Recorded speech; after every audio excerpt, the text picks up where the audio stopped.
Chapter 318, Price.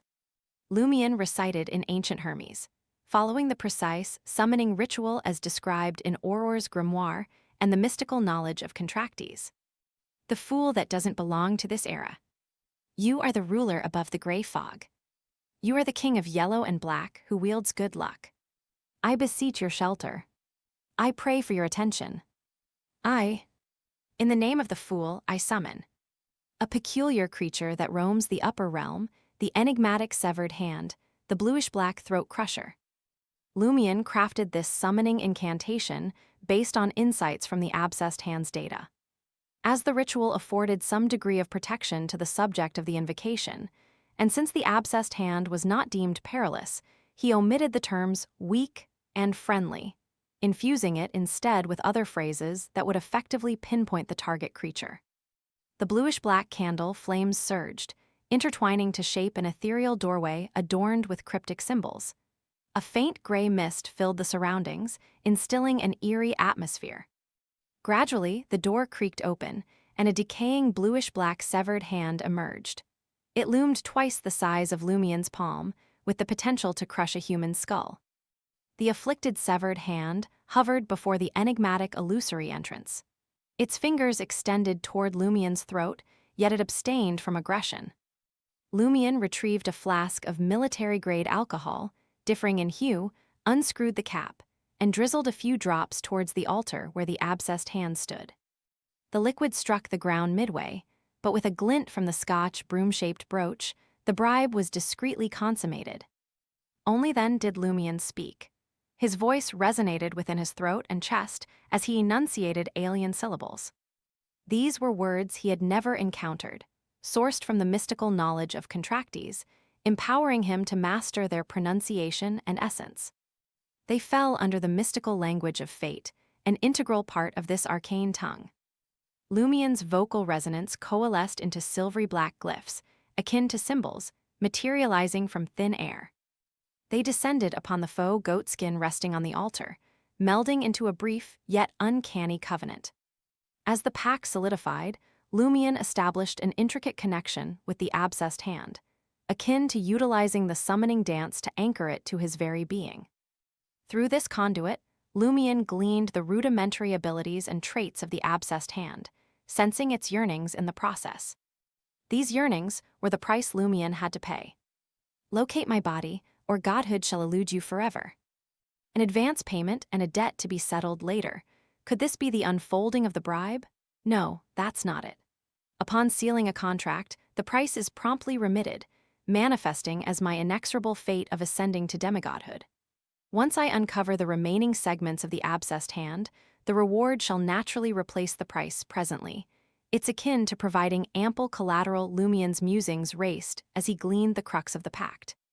Concurrently, he found the coveted spirit world traversal ability from the abscessed hand's attributes and qualities, inclusive of its anti-divination, quasi-invincibility, and the skill to snap the necks of those without godhood.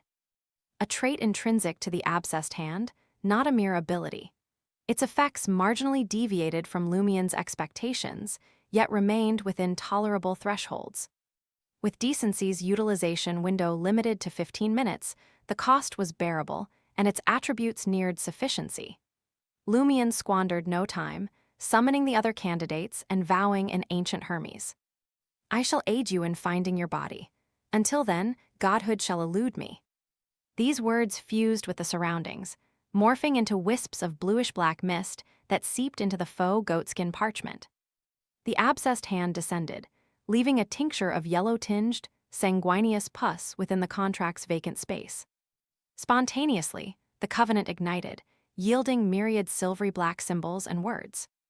They interlinked, configuring an intricate and enigmatic pattern, abruptly condensing onto Lumion's shoulder.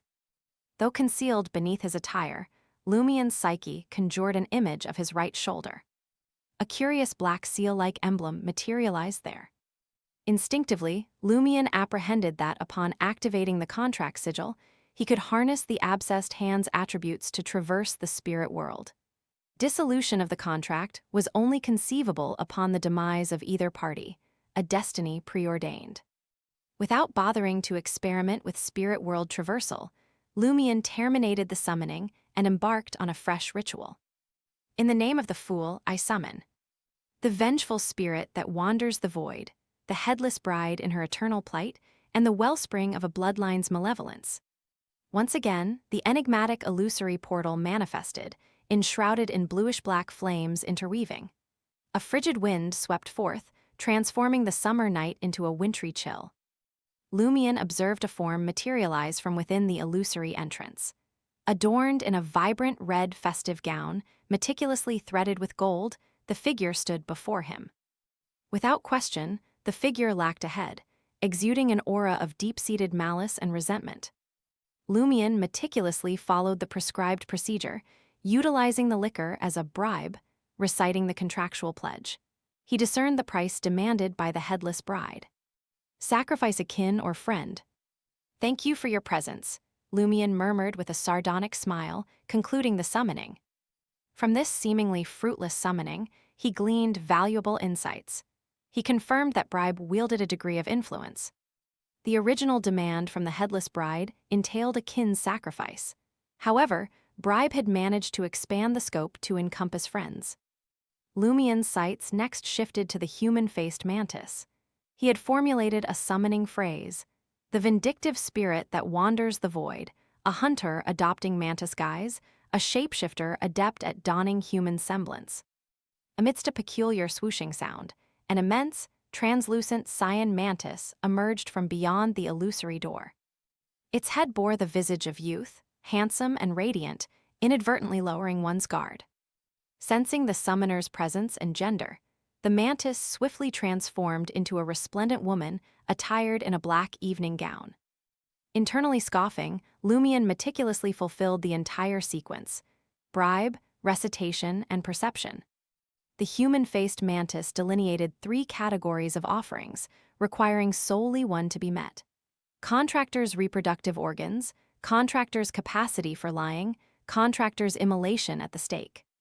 Post-bribe, the stipulations underwent some relaxation, affording an additional choice or two. This entity seeks but a single thing: human anguish. The first aligns with his malevolence towards men. If I were of the female gender, this option likely wouldn't surface.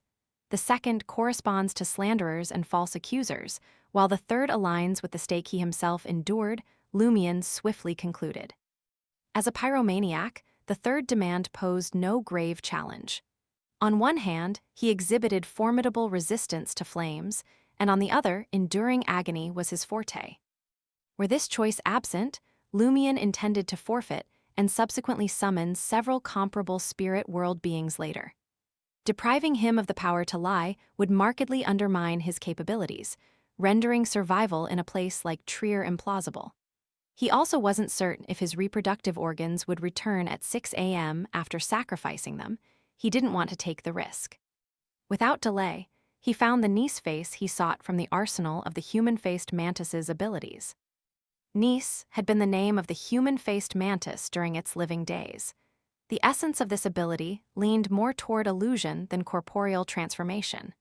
Nevertheless, absent the means to nullify it or godhood, piercing through the illusion remained beyond reach. This occasion saw the black insignia affixed to Lumion's left shoulder, accompanied by surges of crimson flames welling from his feet. Unperturbed by Lumion's actions, they ignited his attire and charred his flesh. Sensations reminiscent yet distinct from his encounter with Susanna Madeyes enveloped him. An amalgamation of familiar and unfamiliar torment coursed through his consciousness, assailing his senses. Swiftly forsaking his cherished belongings, Lumion clutched the decency brooch in his palm. The conflagration endured for a full 3 minutes. Lumion's skin charred, his clothes imprinting scorched marks onto his body. For a pyromaniac, such wounds posed no mortal peril, they scarcely even qualified as severe. He maintained the vitality to prepare for the ensuing summoning. The enigmatic entity that roams the upper realm, a mass of flesh bedecked with myriad eyes, a participant in the abyssal realms of nightmares. As the chant resonated, a creature of flesh and sinew rolled forth through the illusory door. Each flesh fragment sported a white eye, its pupil veiled in obsidian. Clasping the aluminum-white military flask, Lumien's grip faltered, and he abruptly descended into a profound slumber, ensnared by the myriad gazes. After an indeterminate stretch, he snapped back to consciousness, realization dawning that the ritual had concluded on its own accord. The thousand-eyed evil had retreated to the spirit world, foregoing a genuine assault. I was lulled to sleep by mere sight. Communication is impossible. Also, this level of influence lies beyond the ritual's inherent protection.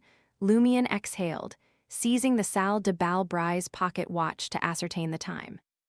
Thankfully, I only slept for a few minutes. There's still about 3 minutes left. Lumien focused, initiating afresh, summoning forth the shadow of Shriek. The spirit that wanders in the void, a confluence of myriad silhouettes, the progenitor of incapacitating shrieks. Once more, the mysterious illusory entrance swung ajar. Yet, what met Lumien's gaze wasn't an anomalous shadow coiled into a blob, but a nebulous silhouette draped in a pitch-black armor resembling fish scales. Distinct from all armors documented in newspapers and magazines, this suit bore scales each akin to miniature, writhing shadows. Could the summoning incantation have been imprecise, yielding a kindred spirit world creature? It seemingly boasts an incapacitating shriek. Let's first gauge the prospects of cementing a pact. Lumien fathomed the situation and embarked upon another cycle of bribe, utterance, and apprehension. The armored shadow stipulated an offering, a blood tribute of 10 or more lives or gold amounting to 100,000 Verldor. Courtesy of bribe, the prerequisites exhibited leniency, demanding the sacrifices be rendered within 3 months. Failing to comply would precipitate contract retribution, a potentiality encompassing control loss or, worse yet, fatality. A sum of 100,000 Verldor. Lumien discerned this to be modestly manageable, thereby delving into the ability roster and traits of the armored shadow to locate the coveted incapacitating shriek. While scouring, he happened upon an ability bearing an intriguing nomenclature, Spell of Harumph.